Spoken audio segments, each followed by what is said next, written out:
Oh, look. Just have to select it all, put it into Excel and make it total of Don't stop. Let them go. Alright, thank you. Alright, bye. Bye. Oh, they're waiting for us. I'll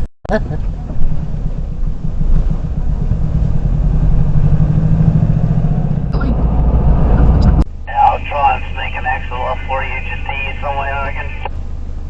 Yeah, probably just behind me a little bit. That was probably the farthest thing to find me. What are you doing, honey? He's talking to the truck back there behind us. 2 loads at 8 metres, mate. I'll get you to find somewhere safe, thank you.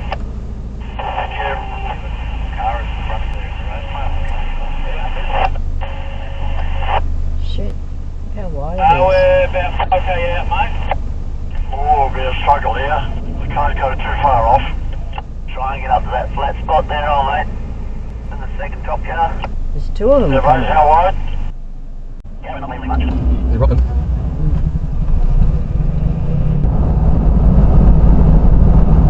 That's an interesting Blackall sign, isn't it? Very There's a interesting. number of signs. That's cool. Each letter, BLA, Blackall, is a different sign. That's very cool. I like that. Welcome to Blackall. Oh, welcome to Blackall. And we've booked into the Blackall Caravan Park for 2 nights to do a stack of washing and visit the WoolScour, and they put on entertainment here at night time. And we'll go to the pool tomorrow afternoon. I remember we stayed here a couple of years ago, and these amenities are just quite quirky.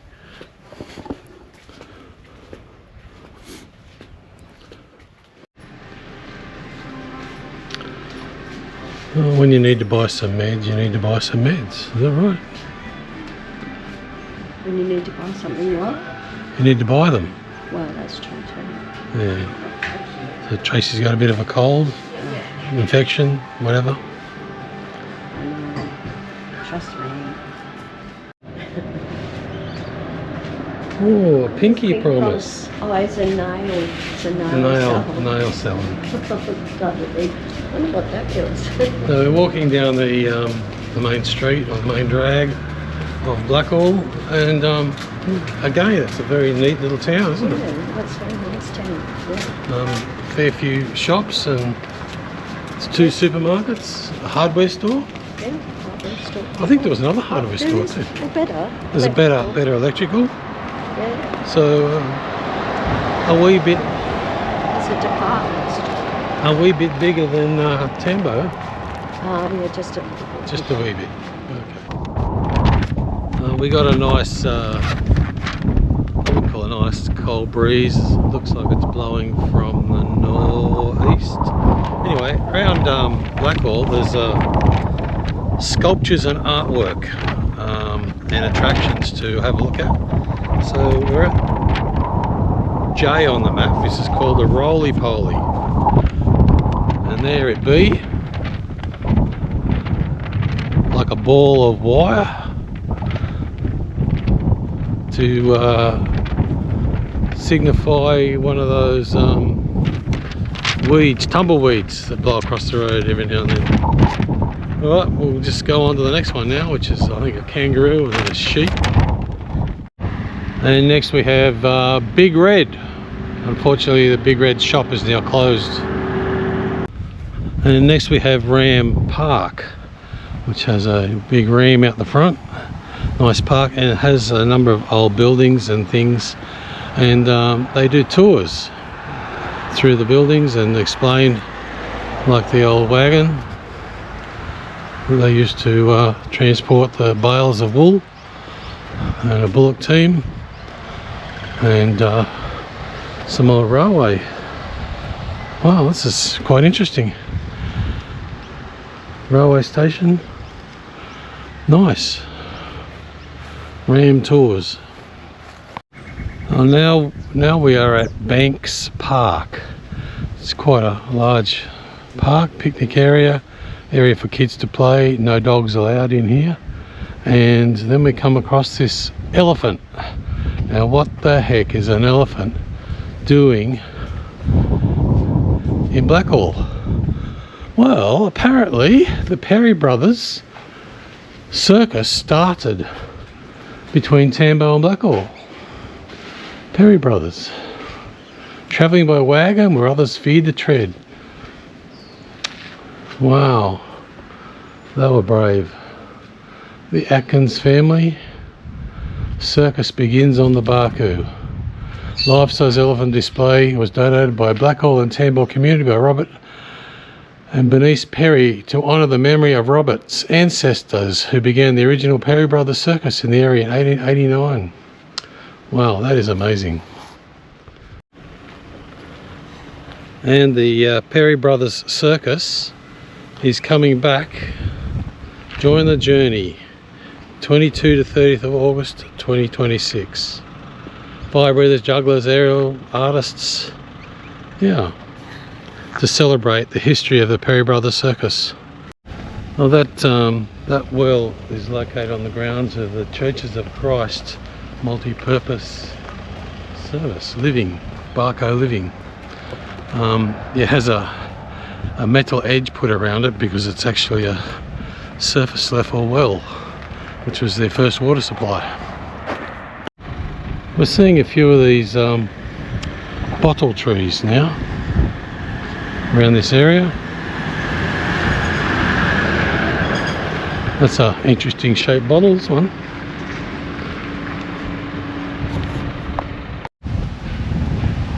And outside the Scooby Saddlery we have Jackie Howe, the famous shearer, 1861 to 1920. Blade shore 321 sheep in 7 hours 40 minutes at Alice Downs, Blackall, on Monday the 10th of October 1892.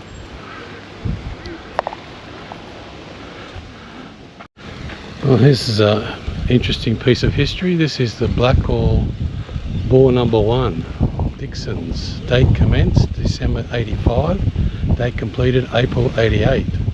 Registered flow is 210,000 gallons per day. Present day flow is 138,000 gallons per day. Source artesian. Depth 1,663 feet. First place in Queensland as a site to bore for artesian water. And here's the drilling equipment. They have a dairy and the steam engine,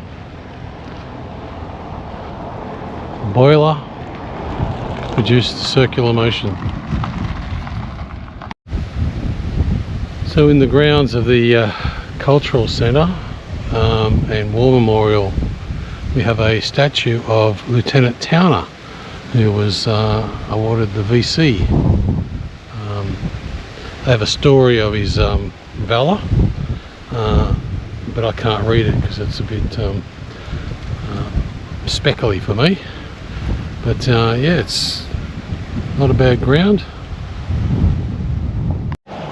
So they've got a German light trench mortar captured on the Western Front, restored in 1998 by the 1st Regional Training Unit. But yeah, 1917, Weinwerfer, 76 mil. And this is a World War II Japanese gun that was captured in World War II, 1945. Recognised John Henry Hart of Springfield, Blackall, presenting this land to the council in 1925 to be a place for war memorial. And we also have a bronze statue of Greta Towner, who also served in the military as obviously a nurse. Yeah, it was nice to see them recognise the female soldiers as well as the males. Well, we've booked in for a tour of the Blackall WoolScour, and it's been nearly 30 years since I came with the family, and it's definitely changed a lot in that time. So, yeah. But this is a board that was initially, they started doing this in 1885 and they completed it in 1906, and it's really the cornerstone of what makes this scour so successful. So 800 metres deep, straight into the Great Artesian Basin. And what you're seeing here is coming up under pressure, so we're not pumping this out of the ground, we're just springing up. And it sits at a beautiful 58 degrees, which is quite warm for a bore. And actually perfect temperature for scouring wool.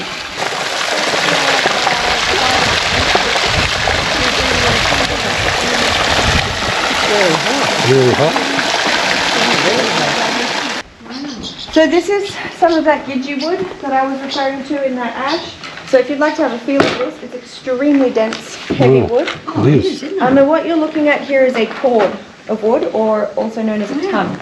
And on a day-to-day basis, they're burning about a ton a day, which actually doesn't look like that much wood. But that just goes to show how slowly that burns.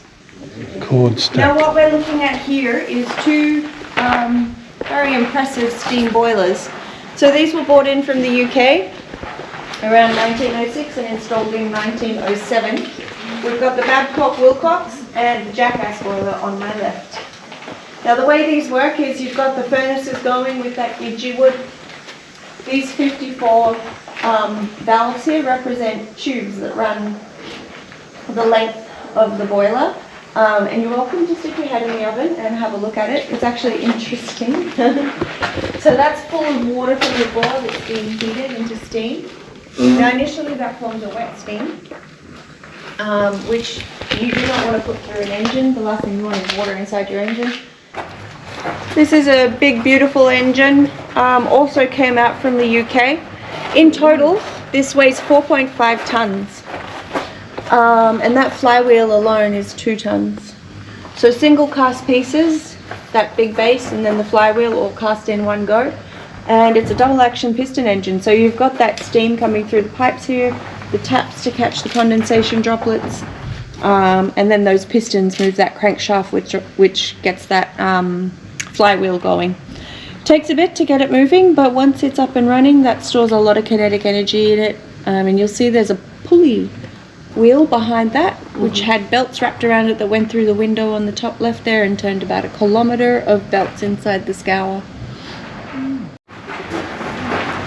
This is the corner post of the machinery shed. Different size cogs. Steam driven lathe for turning up things. Step pulleys for different speeds. Drive. And here's the steam engine that they used to drive.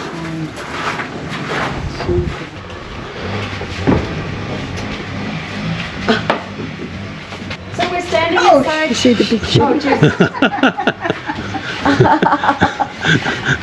It's alright. When I first started, that happened to me every single morning. I'd be like, oh my god. There's a shape there.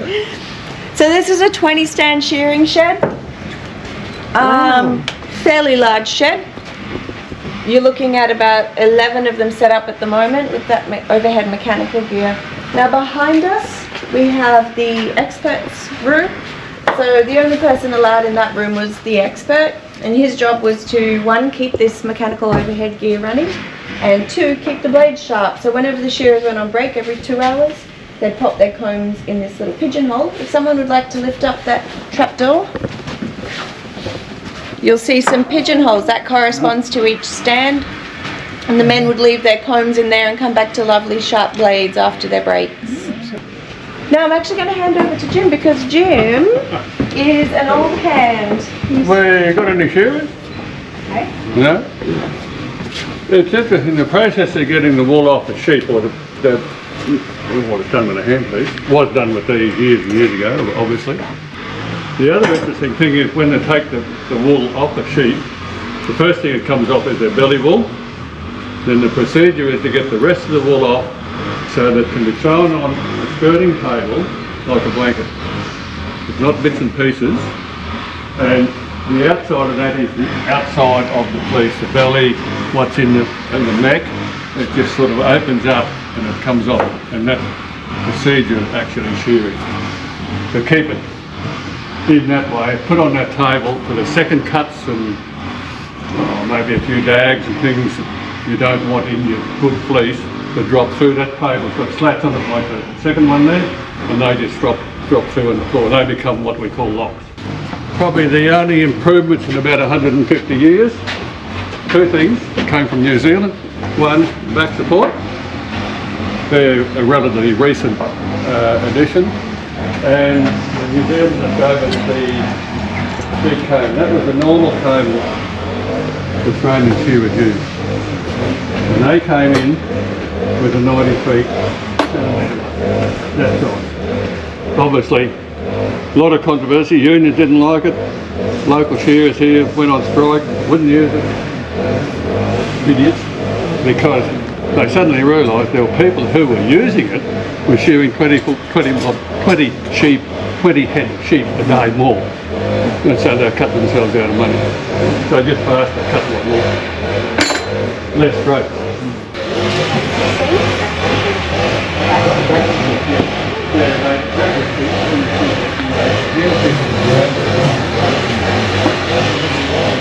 They've got the sheep, they come around that way because they've got to take the belly wool off. Pick up the hand piece, pull the rope and away they go. Takes them about 3 minutes. 200 a day. With wide combs is not uncommon, and probably 220.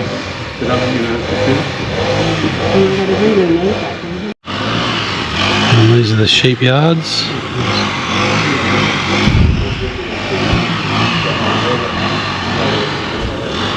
So these are the shorn sheep from each shearer. This is the pen where they hold the sheep for the shearer to shear.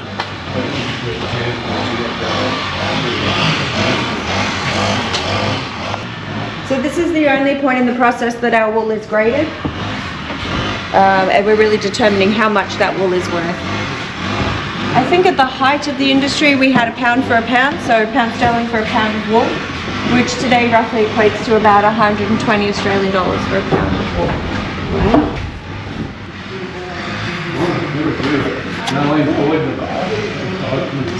Thousand records in it. We'll have to wash it. Huh? So we'll have to wash it. But in the early 1900s, this is what we were using. So if you've ever seen one of these in action, basically we just load that wool into this bucket. Somebody stands inside that bucket and tramples it all down, and then swings on this monkey bag, like literally wraps around it and pulls it down. This box just flips over the top of the bale, and then we turn this lever to press all the wool in. So you might do 3 or 4 loads to fill a bale. And then you mark up the bags with those stencils that are on the back wall there, so you'll see the grading on the wall there. Now, as I mentioned, we're dealing with the bottleneck here where we've got so much wool coming out of the shearing shed. So these bales will actually go into storage until they can be washed. And to give you some idea, one bale would weigh between 190 and 200 kilos. So if you've got those 3 bales of unwashed wool, process that wool through the scour, you'll end up with 1 bale. So you're looking at about 400 kilos of waste matter in 3 bags. So wool, clean wool itself got a better price at market, just automatically, but you also take out about 2/3 of your freight and handling costs by scouring the wool. Now we've got the rinsing tank here. This was for any scraps that fell to the floor. At 120 Australian dollars a pound, you're not wasting a damn fibre. So it all goes into here and has a bit of a pre-wash if it needed it before it went into the scouring line. These tanks are full of that 58-degree water from the bore, so pumped straight in, and you might notice that there's some steam pipes that go into the tanks as well. This supplements the water to add, what am I trying to say? Regulates the temperature, adds heat to the water to keep the temperature consistent. So one scouring line is from here to the end of the shed. We have 4 tanks, so the fleeces must pass through each tank to complete the washing process. So the first one is a soda and ash wash, and then we go through a soap wash, and then we rinse it twice, and then we dry it at the end. So this particular line is cast iron. It was bought out of the UK, and it takes 6 hours to complete. It has a manual feed at the beginning, so somebody would just stand there with a bale of unwashed wool and tease that fleece apart by hand and then feed it into the scour. Later on in 1913, they introduced the second line. This is an Australian-made line. They updated the technology in those couple of years. So it actually has an automatic feeder where you can just dump those bales into this bucket and it combs it through for you. And I'm actually going to show you how it all works. You might notice there's a hand cream bottle, I think there's a Worcestershire bottle, Worcestershire sauce bottle. I can never say it, Worcestershire. Worcestershire sauce. But these are very collectible today, quite valuable.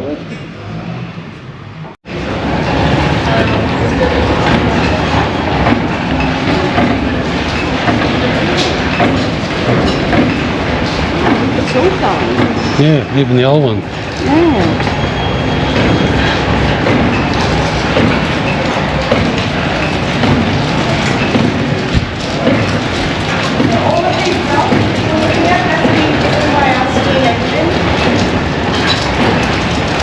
About a kilometre of belts in total and all of these pulley wheels.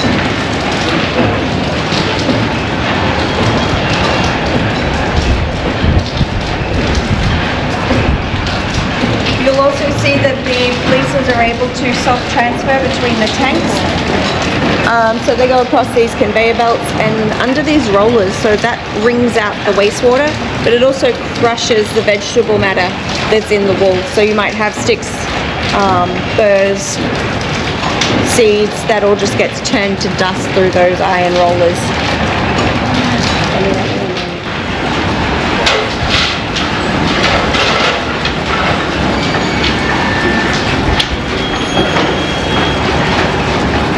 This is the dryer, is it? Yep.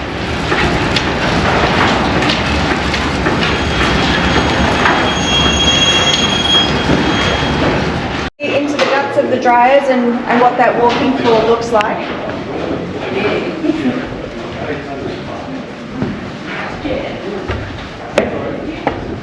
So what's popping out the end here, you'll see there's some wool in that bucket. That's quite felted.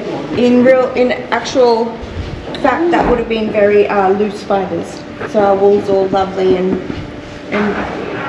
loose at this point.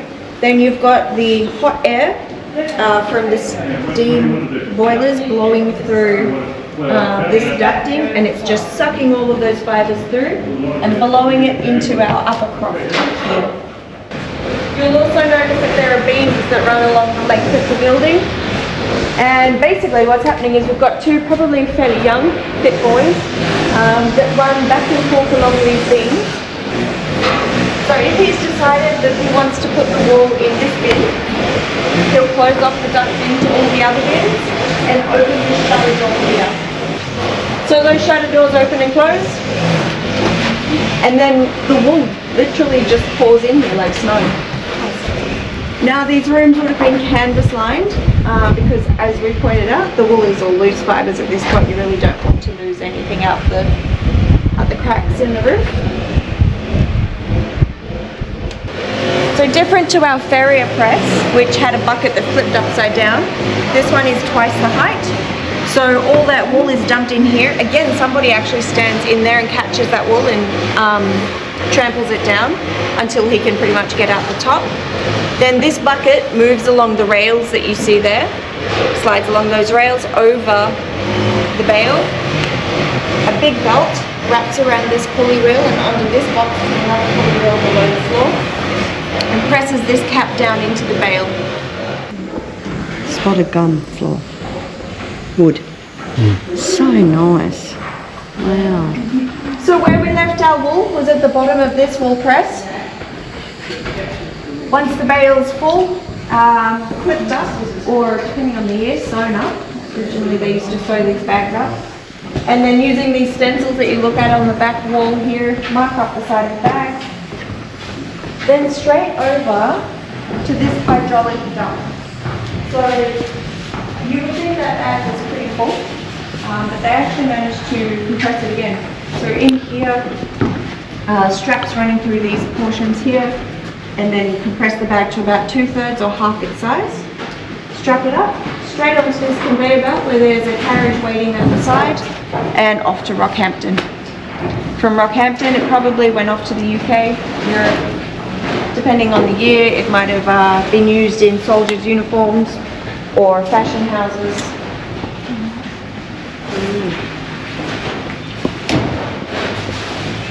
The finished product.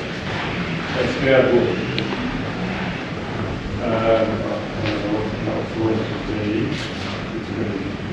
It does. This is the grounds, the bore, the welcome shed. This is the visitor centre and merch shop, and quite a few bits and pieces.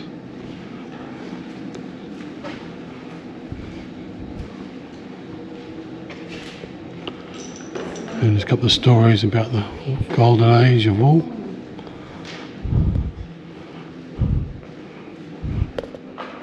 And this is the old shearer's kitchen, or worker's kitchen. And cooks and chefs working here. And the dining area where they'd all eat. Oh, and there's the meat house.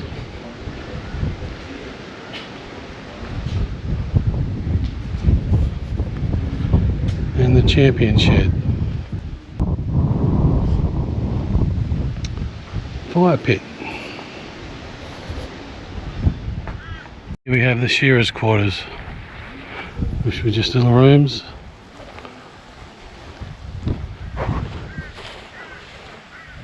Well, for somebody who didn't want to go to the WoolScour, what did you think?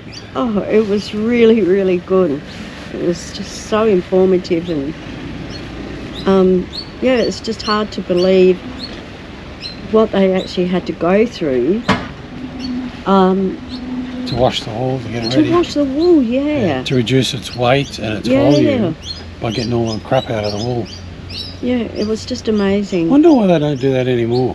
I don't either. Well, what do they do with the wool now? They just bag it up and send it to overseas. Mm-hmm. I don't know. Didn't ask that question, did we? We asked a lot of other questions, but not that one. No. Yeah. And it was derelict for 20 years before the community decided to turn it into a tourist attraction. I know, and it's so good. Yeah, it's brilliant. It is. It really is good. As I said, we've been. I was there in 1998 or 98. Something like that, yeah. 98, and it's vastly different. They've done a lot of work fixing it up in that nearly 30 years, which one would expect. But yeah, they basically said the whole town's behind it. Yeah, which is so good. Because it for brings tourism, people, yeah. it's so good, yeah.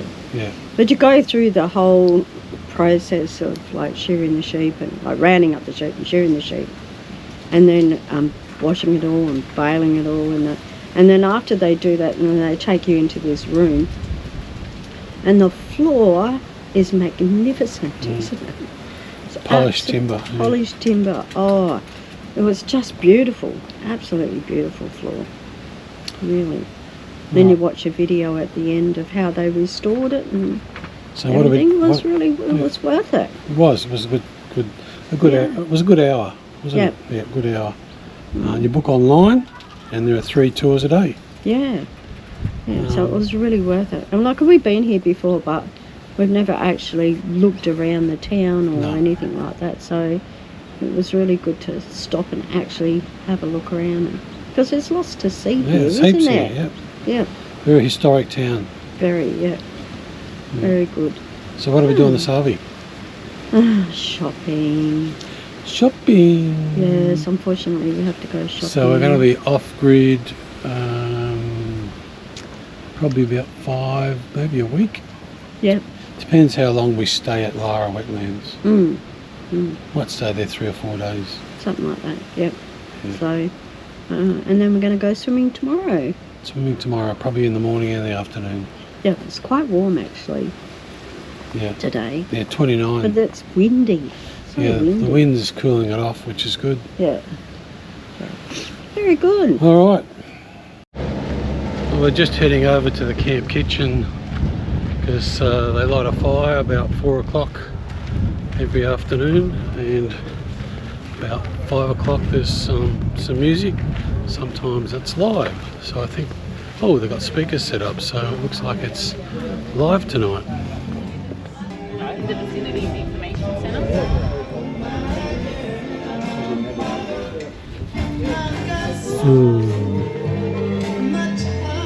Is the fire lit? No, it's not.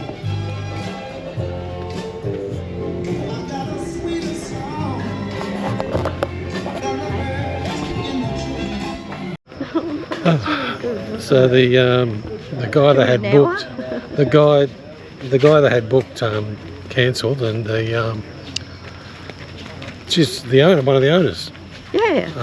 The wife, yeah, sang some songs. I'll just put a picture up here of a singer. I didn't want to record her. Yeah, no, she was good. She's very self-conscious, I suppose. Oh, she doesn't- said she was nervous. She doesn't She was perform nervous. normally.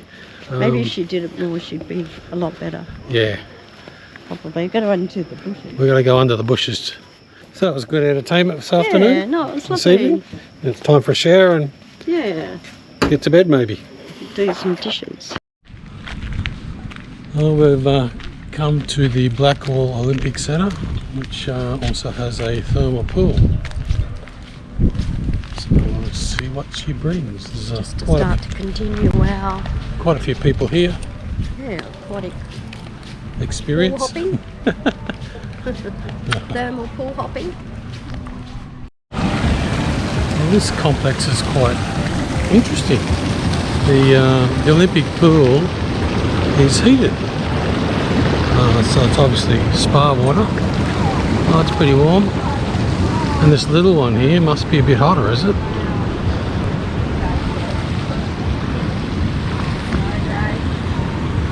Is this a bit warm, this one? A bit hot? Oh, hello, that's quite, it's a bit warm. Lovely. A bit hotter than a bathtub. Oh!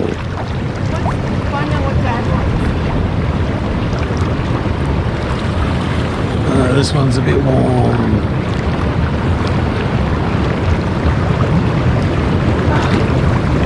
Oh, very nice.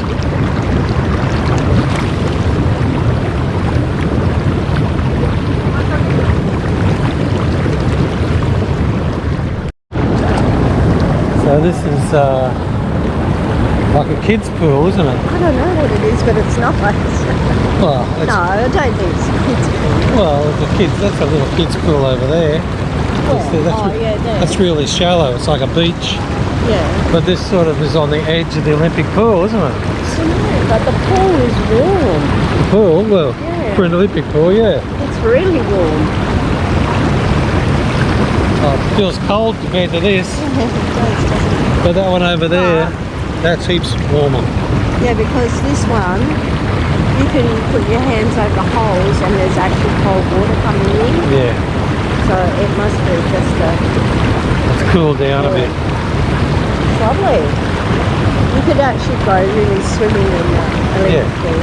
Well, So yeah. it's not very hot at all. I mean, that's why there's a lot of older people over there. It's not really that hot. And they've got lanes set up. They've got lanes set up for those who want to do laps. But come over to the hot one. Come over to the hot one. Yeah. This is a lot hotter. Wow. Isn't it? Ooh. I don't know whether I like the other one better. Come on. No, it's lovely. It's lovely, isn't it? Yeah. A lot How more. come there's bubbles over There's there? more bubbles up. There's a lot of bubbles over here.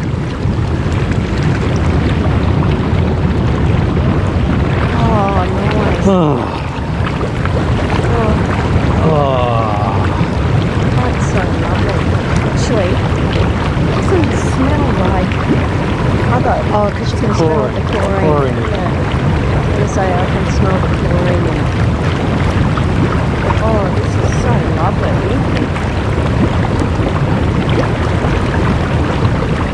Oh, this is probably one of the nicest ones we've been in. It is. It's, yeah. The fact that the Olympic pool is heated as well. Yeah. I don't know. We didn't feel the St George one, did we? We didn't know whether that was heated or not, did we? No, we didn't. That's the only other place that's had an Olympic pool. Yeah. But this is amazing. This is really good. It is. It's lovely.